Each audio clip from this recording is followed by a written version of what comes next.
जूनला शनी हे वक्री होत आहेत आणि ते 15 नोव्हेंबरपर्यंत असणार आहे. त्यामुळे कर्क राशीच्या लोकांना येणारे 5 महिने कसे जाणार आहेत हे मी तुम्हाला सांगणार आहे.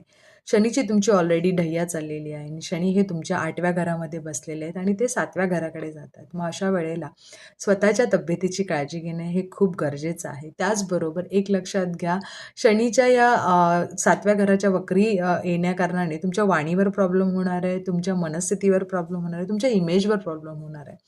तर कुठलीही गोष्ट करत असताना अतिशय शांतपणे, फोकसपणे व्यवस्थित करा. तुमची मनस्थितीसुद्धा थोडीशी चलबिचल होणार आहे, थोडंसं टेन्शन वाढणार आहे. त्यामुळे स्वतःची काळजी घेणं फार गरजेचं आहे. उपाय जे सांगतील तेही करा.